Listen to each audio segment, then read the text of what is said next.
Welcome to the Leader Impact Podcast. We're a community of leaders with a network in over 350 cities around the world, dedicated to optimizing our personal, professional, and spiritual lives to have impact. This show is where we have a chance to listen and engage with leaders who are living this out. We love talking with leaders, so if you have any questions, comments, or suggestions to make this show even better, please let us know. The best way to stay connected in Canada is through our newsletter at leaderimpact.ca or on social at LeaderImpact. If you're listening from outside of Canada, check out our website at leaderimpact.com. I'm your host today, and our guest today is Christian Ray Flores. Christian is an entrepreneur, international recording artist, philanthropist, and performance coach. His extraordinary journey from a child refugee in Chile to entertaining millions as a pop star in Eastern Europe, leading philanthropic projects internationally, to founding entrepreneurial projects in the US, makes Christian a uniquely dynamic speaker and compelling leader. With a master's degree in economics and fluency in 4 languages, he is a versatile communicator. Based in Austin, Texas, he co-founded Third Drive Media, creating award-winning media projects and raising millions for startups and the nonprofit Ascend Mission Fund, serving children in Mozambique and Ukraine. Through Exponential, Christian empowers business and nonprofit leaders to reach and stay at the top of their game. He is the host of the podcast Headspace by Christian Ray Flores and author of Little Book of Big Reasons to Love America. Welcome to the show, Christian. Thanks for having me, Lisa. An amazing bio, and I'm super excited to talk to you, but I have to share that when someone calls me and says, you need to talk to Christian, that makes me think of the people you surround yourself with absolutely love you. That's true. Huge kudos to that person that called me. Thank you. And so thank you for just taking the time, because reading this was just, your bio is incredible. And looking you up was a joy. So thank you. Was it? It was. There's a lot there. It could be joy. It could be, really? Yeah. And a lot of hair. If you look it up on YouTube, 90s hair, right? So when you were the rock star, yes, there was there's a lot of flow. There's a lot of flow. Yeah. There's a lot of flow. We definitely talk about our journeys, and I want to hear a little bit about yours, about your professional journey and how you got to where you are today. And most importantly, we want to hear about those pivots, the pivotal turning points along that journey. And I was excited. Interestingly, I listened to a podcast of yours today, and you talked about the 3 secrets to lasting fulfillment. And one of those was knowing where to pivot. Yeah. And knowing sort of when to pivot. So if you can share a little bit more. I know we had a quick bio, but more about your life and those pivots. Okay, so thank you for asking that question, because I think that is the one thing that people ignore. We ignore the whisper of the soul. And the whisper usually doesn't go away. When we ignore it, it just gets louder and louder and louder. And we can suppress it, we can rationalize it away.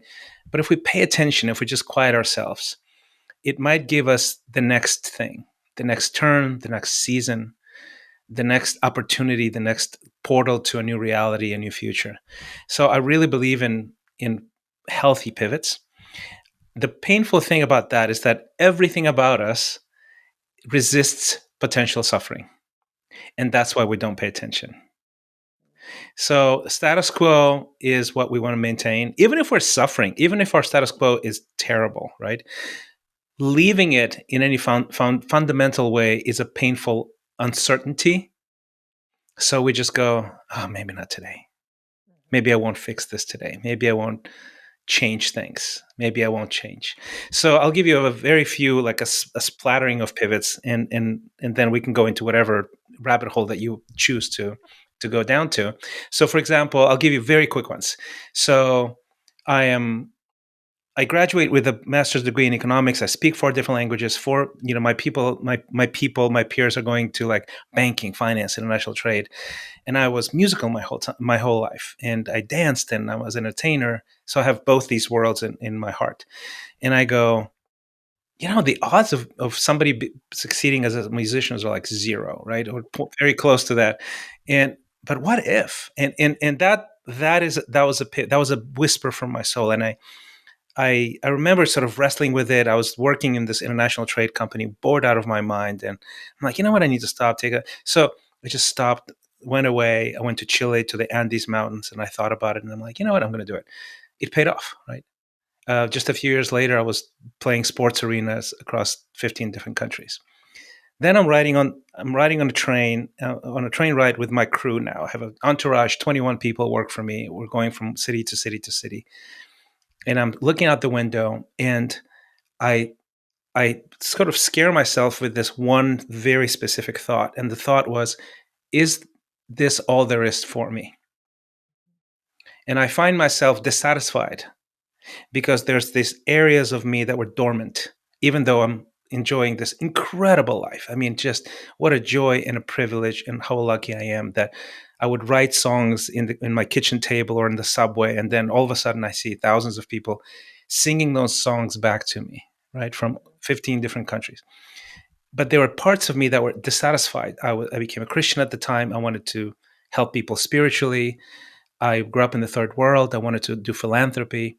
I I wanted to do entrepreneurial things. I wanted to do not things just in that area because I'm an international guy and I felt a little, claustrophobic. Let's put it that way, right?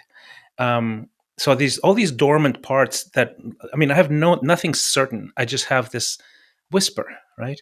So I go back, and to my team and I go, "Hey guys, I'm going to transition out of it." Everybody freaks out, that thinks I'm crazy, and I start doing spiritual work, ministry work, philanthropic work. Then we moved to the US a few years later with my wife Deb. She's American, and we do philanthropy. So I am over 9 countries projects for a big charity. It's fantastic, and a national project as well. So like double roles, and I've learned so much. And it's remarkable, and we help a lot of people. And then I'm sitting there. And we're in LA by the time, and I'm sitting there with Deb, and I remember she like brushing her teeth, and I go, I think I want to start my own company. Like this, there's a whisper, there's a shift in the force, and she goes, what are you talking about? Like you're doing this other stuff. And I go, I think I want to do music videos and music production because there's all these Hollywood producers that here, and I know all these people over there, and you used to work for MTV and VH1. Maybe we can do a little niche thing here. And that's how our production company was born. And it was like complete, we don't know if anything's going to work at all, and then until it does. Yeah. A few years later, we are in Austin, Texas, and we're sort of doing a little bit of everything, right? So we have this production company, and we decided to plant a church because it was in our heart to create this little community that is a non mega church. Like it's small, everybody knows each other's name, it's very connected, very authentic. And we had this vision, and we go, well, let's go plant a church. We have this business to support us. Let's go plant a church. So we plant a church. And that's another whisper, right? We should make that shift. And of course, it's risky. And sometimes you pay very dearly for the pivots. And we did, because the business that was supported us there, it sort of fell through because the market went away. So now we're going into debt. Things are really rough. Okay, we can leave the planting and do something else. I'm fairly employable, so I can go look, right? Or we can pivot. So we start a new company called Third Drive, and we start doing marketing for businesses, nonprofits, startups, that kind of thing. From nothing, I was just nothing. Like me, a camera, and Craigslist, that's the company. And then that evolves, and then a few years later, another whisper is, look, you've done all this stuff, you've mentored all these people for your whole life, as a pastor, as a business leader, as an entertainer. Coaching is an interesting thing because you get the undivided attention of a high level professional who you can help, and they have impact, and you have impact through them. And I had all this massive amounts of research and knowledge and life experience, and I've interviewed some of the top experts in human flourishing on my podcast. Like, this is a treasure, right? I need to put it somewhere. And then we start Exponential, which is my performance coaching. So this is just literally a series of small pivots, and they all start with a whisper in your soul somewhere. Yeah, that you either pay attention or you ignore it. And have you ever ignored a whisper? That's a good question. I think I can tell you at least one time where I started a YouTube channel, and I think it was 2007 or something like that, 2008. And it was just too hard. I was insecure. I didn't know if YouTube is going to be anything. And I look back and I go, oh my gosh, if I had started a YouTube channel and kept going every week, I would have improved. I would have been massive right now. And I didn't do it. So I did ignore at least one whisper. I'm sure I ignored more than that. Yeah. When you ignore a whisper, so the YouTube example, did it ever come back to you? I found I am loving when you talk about the whisper. I feel the whisper. Yeah. And when I ignore the whisper comes a little harder at me. Okay. And then I feel like at times it's like there's a brick coming at me. Like, look, I'm telling you, do this. Does that happen to anyone else but me? Yeah. Oh, totally it does. It totally does. Like, and it's so, and then you struggle with regret, right? You go, oh my gosh, I wish I had a podcast 10 years ago. I wish I had a YouTube channel, but I wish I'd written a book 10 years ago, 15 years ago. I could have done it perfectly well, Mm-hmm. and I just didn't do it because it's hard, because there are other things going on. And also maybe at the very core, I didn't know if it was going to be successful, and if people are going to go, whatever, Right. and that's sort of the normal thing. So I think there's a lot of things like that were whispered to me that I ignored. Eventually, it sort of doesn't go away, especially if you're paying attention. And I think, overcoming that regret, it's a big part of moving on and just grabbing onto success. So now I have a podcast, I have a newsletter, I have a YouTube channel. I just wrote a book that I'm releasing in the fall. And the best time to write a book is 10 years ago. I get it. But the next best time is now, So I'm doing all those things now, and I'm really excited about it. Yeah. I'm glad you brought up the word regret, because I think a lot of people may feel they regret. Yeah, and I never want to look at regret like I should have, I'm going to move forward and learn. I want to believe that I made the best decision at the time that it happened. And, so I didn't have a YouTube channel 10 years ago. The best time is right now then, right? Like yes, exactly. I want to believe that. And, I have no scientific theory. It just makes me happy. Mentally, mental health. Another whisper, rather, in the form of a brick, is the things that you keep doing that are not helping you. And you sort of know, and this, and then you sort of, push it away or rationalize it or delegate it or, just completely ignore it. And then eventually that comes back as a brick, right? So for example, for me, I have sort of this professional ADHD condition, right? I do like more than one thing. So I eventually ended up doing like 4 different things. I'm pastoring this church. I have a nonprofit that I started in Mozambique, a school academy. I have the Third Drive media company and the coaching. 4 things. And I'm at this, and then I start, I think about it, and, it sort of catches up with you, because now you can't really do it all well. There's cash flow problems because you're not focusing. There's time management problems. There's all kinds of things that suffer, right? So excellence starts suffering tremendously. Even if you're a high performance person, I am, right? And so you feel the pain, you feel that brick like really landing on you, and you start talking to people that know you, like my wife, like, you know what? I get it. I feel like I need to focus. And they look at you, your friends, who love you, who've talked to you 1,000 times about it, and they go, you think? Like, it's like, everybody knows this. Everybody knows this. I don't understand how you don't know this, right? So I think that the lesson from that is listen to your friends. Stop ignoring when people hint on things. People don't want to get in your face, but stop ignoring the loving advice of good mentors and your spouse, especially your spouse. Listen to your wife, because they will save you from a lot of pain if you pay attention. Yeah. I believe that. And, in one of your podcasts, you talk about nourishing that ecosystem of people around you. Yes, that's true. So they can help you grow and nurture. Those are the people that love you. Those are the people that'll be there, thick and thin, And so, I love that. You think? It's just embarrassing. It really is. You go, they look at me and they're laughing at me, quite frankly, and you go, yeah, I deserve that. I think I do. Yeah. You had to find out yourself, though. Sometimes Yeah, you just arrive at we a need to place where you can't ignore it anymore. we need to do the journey. That's true. Our second question talks a little bit about principles of success, and I'm wondering if you have a best principle of success, and if you have a story that would illustrate that. Gosh, I do have one, and I do have a story. I became friends with this brilliant musician. His name is George Duke. He's Grammy Award winning, has worked with some of the brightest stars on the planet, musically, jazz, pop, across the board, composer, producer, singer, all of it. And we were working on a project together, and I grew up listening to this guy. So I find myself in his studio hanging out with George Duke and being friends with him, which is just insane. So I'm like, I need to interview George and sort of soak in the wisdom. So I did this interview with him. And one of the questions that I had was, so you've worked with like some of the top people on the planet. Is there a common trait that you saw from the geniuses that you work with? And I thought I had these answers in my head. Probably hard work, creativity, talent, like there's a number of things.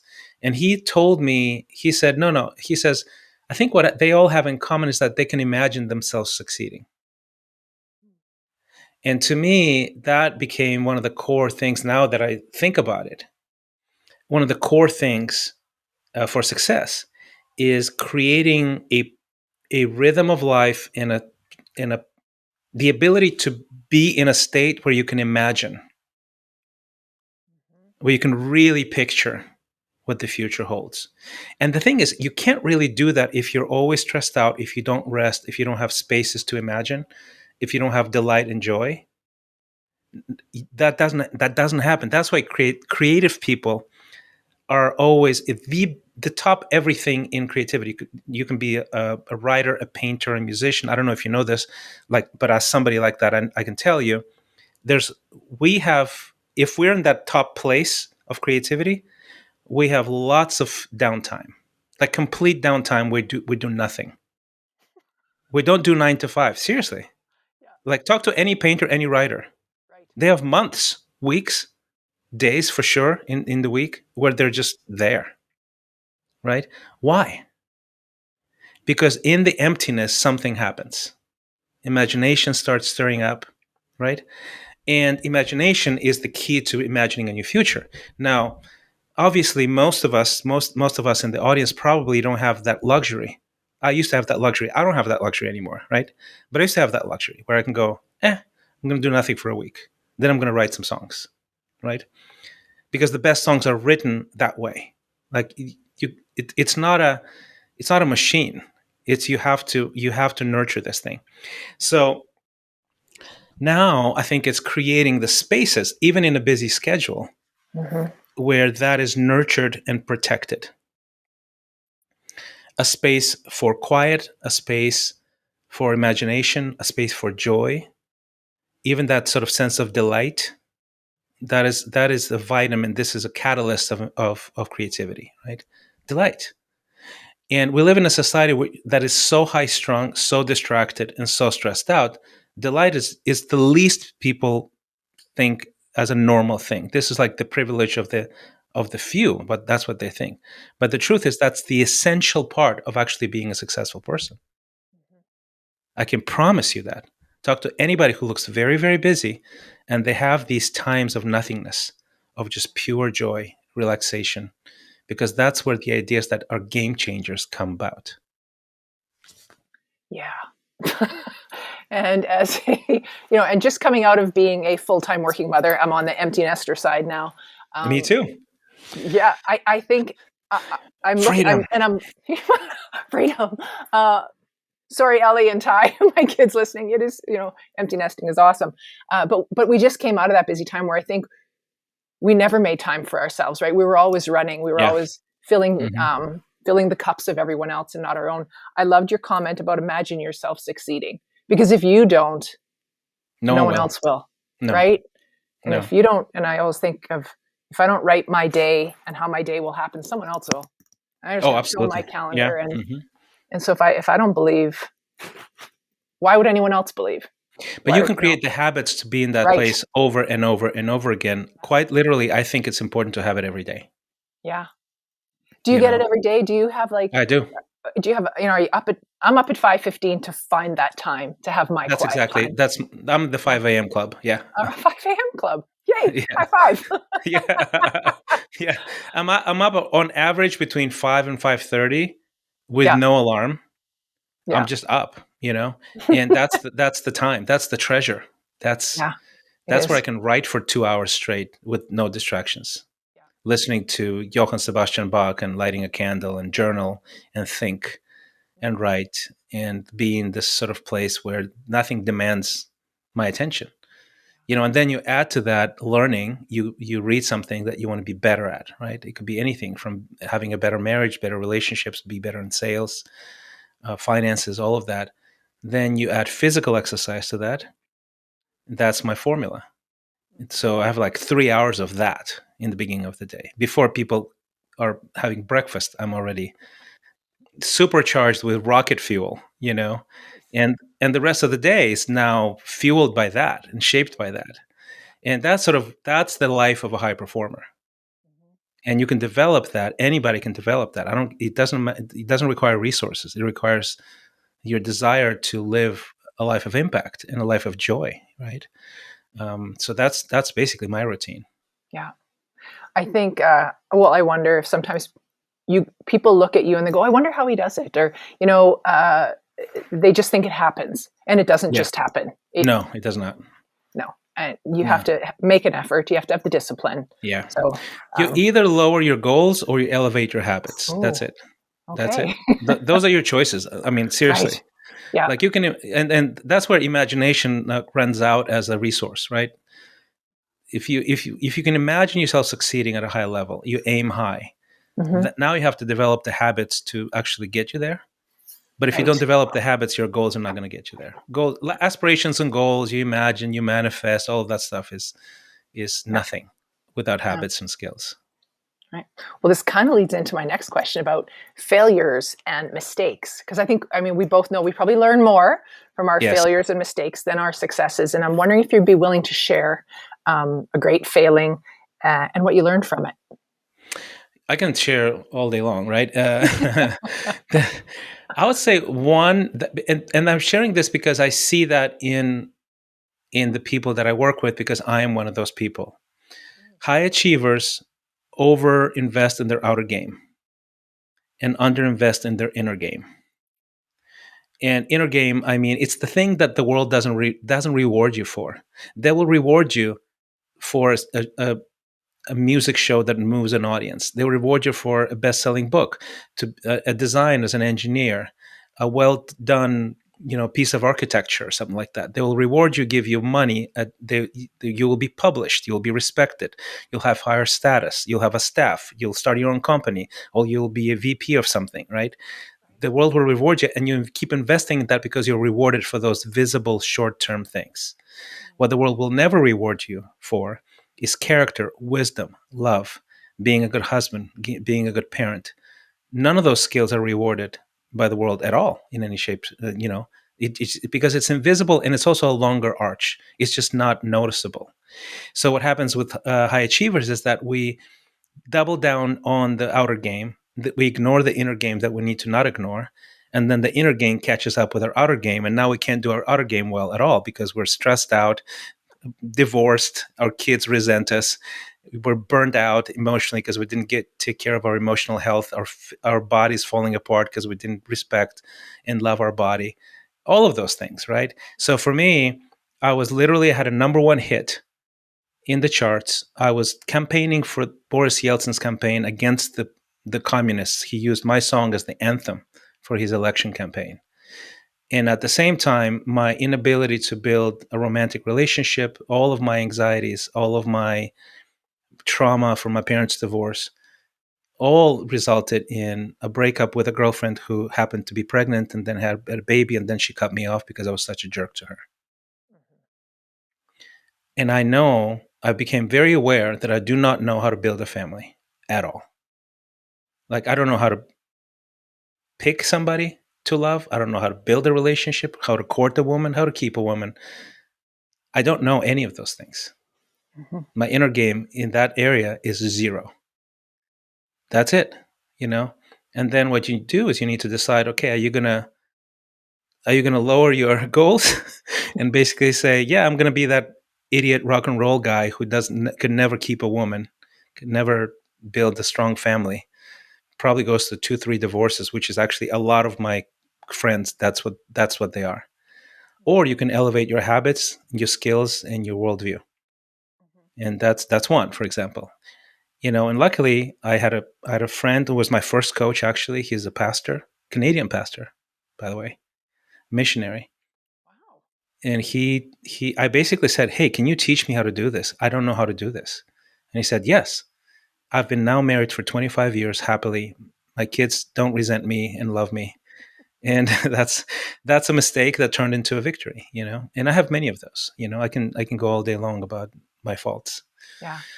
I love in that about overinvest in the outer game and underinvest in the inner game. Yeah. That is powerful. And the story is powerful. Yeah. Yeah. And it happens with people, high achievers everywhere. Yeah. It's just classic, basically. Yeah. Thank you for sharing that. That was a good reminder. Thank you. At LeaderImpact, and I know that we haven't talked a lot about LeaderImpact, but I think you can get it. We want to grow personally, professionally, and spiritually for increasing impact. You talked about it earlier. We want to increase impact. I'm wondering if you're willing to share an example of how the spiritual makes a practical impact in your life as a leader. Well, for me, it was a turning point. I became a Christian late. I grew up in a Marxist atheist household. I know nothing about God. I've never opened the Bible in my life until the thing that happened that I just told you, right? Mm-hmm. And that pastor, that Canadian pastor, he said, I can teach you how to do this, how to build a family, but I'll teach you from the Bible. I said, all right, And before that, I had complete disregard and actually disrespect for the Christian faith. I thought it was just for naive, stupid people, right? That was sort of my posture. And I started reading the Bible, and basically, I can tell you very quickly that look, I love science. I love psychology, neuroscience. I interview some of the top people on the planet on my podcast that specialize in research. All of that stuff is really, really good and really important, but it's been around for maybe 150 years. The Bible has been around for thousands and thousands of years. Ancient wisdom is not less relevant with time. It's actually more relevant because science discovers what changes in the human nature, but the deepest things that never change, this is faith, this is ancient wisdom, And the Bible taught me about everything that matters, actually, fundamentally. It teaches you about how do you deal, what's the place of money in your life? That's a journey just on its own. Like, how do you think of money? How do you think of impact and leadership in general? Leadership without faith is self-seeking. Leadership with faith is servant leadership. That's like foundationally different, like opposite things. You build a life on servant leadership, you're going to have a very different outcome, and the list goes on and on. Power, sex, marriage, parenting, legacy, death, right? Eternity. Yeah. How do you fit in the plan of the universe? Is there a moral code? And if there is a moral code, what would you give to learn it? And how would that influence reality? And to me, that's it. That's the stuff, right? Everything else is secondary and easy to learn. Learn the foundational laws of the universe, and you'll be a winner in life. Yeah.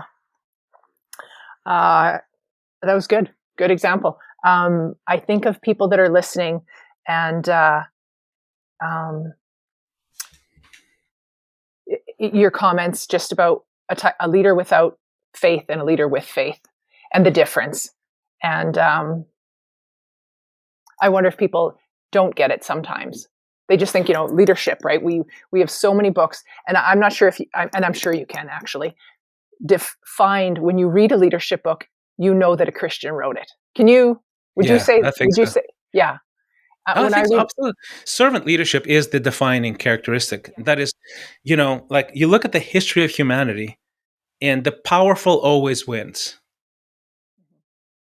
And Christian leadership is the weak are victorious.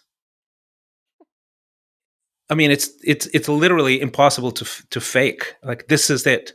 This is the one prophet who was weak, who was put on a cross, and he was victorious over death, over everything, and we are victorious through him over death.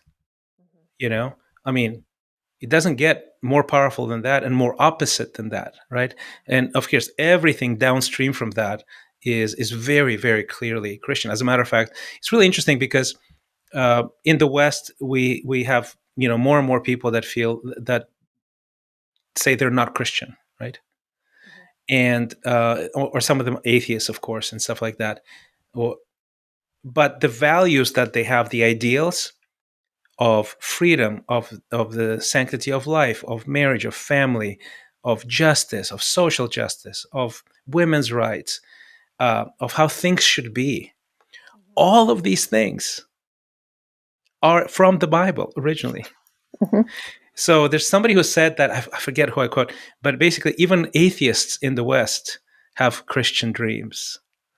Because it's there. That's it's in the air in the United States and Western Europe and places like that. And you can be even not you can be a completely secular person, but your values are still derived from these ideas that we read in Scripture. So you can't get rid of them if you're in the West. You are the product of them. Right. Good. um, we have two last questions for you, and the one is just about lasting impact. So when you leave this world, well, as you continue through your own journey, Yeah. one day you are going to leave this world, and wondering what you want your faith legacy to be when you leave this world. Oh And man, that's a big one. yeah, I have to tell you, I was listening to, it could have been a most recent podcast, and it was what happens after death and how it Yeah, inspired. yeah. Yeah. And it was good. Oh my gosh, yes. John Burke. Yeah. John Burke Yes. is for you in the audience. I interviewed John Burke, and he wrote several books on life after death, near-death experiences, and he interviewed a bunch of people that are completely from different religions, ethnic backgrounds, cultural backgrounds, and what they saw and how it matches what we read in the Bible. Like, it's just incredible. So you can look it up on my podcast. But I it's a very good question, and I think for me, all I want is to sort of hear the voice, "Well done, good and faithful servant." Honestly, that's it, right? Because it doesn't really matter what my aspirations are. What really matters is what his aspirations are for me. And Mhm. did I match those aspirations? That's really the aspiration. That's the aspiration, is the person who is now living, breathing, making all kinds of mistakes, messing up, trying, again and again and again. When I get to that time where you transition into eternity, the person I meet on the other side matches the person that was here. That's the aspiration. And that's the legacy, I think, right? Because if I can get many or a few people, just my family even, to look at that and go, that's how he lives. Like, what he says on camera, what he says on stage is exactly how he lives. This is how he behaves, how he talks, how he walks, and it's true. You know, um, I think that's an important legacy to leave That is behind. that is a great legacy to live and to leave. Yeah. Thank you. And my final question, and I'm excited, is what brings you the greatest joy, Christian? Oh wow.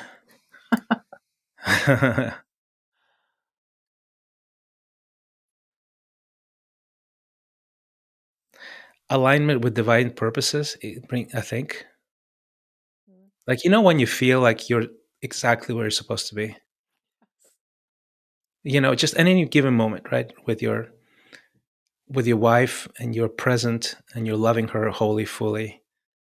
When with your friend, when you're on stage, when you're helping someone in coaching or doing branding and telling a story, and you go, yeah, there's a smile on God's face right Yeah. now. Yeah. Those are the moments I live for. Yeah. Do you find those in every day? Are there little moments of your day that you're like, I'm exactly where I'm supposed to be? I do, yeah, I do. And I think that's sort of probably the secret, right? Is that how do you navigate a life that is full of fallen things, including fallen things inside of you, where you experience the messiness of who you are, the trauma, the PTSD, the doubts, the fear, the anxiety, all that stuff that you don't want, but it's still there. It sort of pops up. The envy, perhaps, the jealousy, the resentment. So how do you combine that with moments of pure alignment and joy? And then that pure alignment and joy, they sort of displace this other stuff. It just pushes it out. And then it comes again, but you know how to displace it again and again and again. And that's why I say that, if you want higher goals, you have to create these higher habits, this ability to be in a certain state of being. But it has to be every day because you live every day. It has to be in the mundane, in the small things that nobody sees. Because from those little moments is how you build just great achievements that impact other people and serve other people. Well, that's a perfect way to end, Christian. Is it? It is. It's just, live our moments and keep living. I want to thank you, Christian, for taking the time today because you are a busy guy to catch up with. And as I said before, when someone calls me and says, you need to talk to Christian, it's like, I need to talk to Christian. I appreciate it very much. So whoever, you've surrounded yourself with an amazing family, yeah. friends, people you work with. They are loving and supporting you. So thanks for joining us today. Now, if anyone wants to find out more about you, either, and I know you probably have a few different, when I found you, it's like finding your podcast, finding your blog, but what is a great place for people just to find you, connect with you? What is? Well, I'm very easy to find because you can just Google my name, my full name, Christian Ray Flores, and you'll see it on the first page. And I think two places that you might want to look into. One is I have this newsletter. I think we have like 21,000 subscribers now on Substack, and the URL is christianrayflores.com.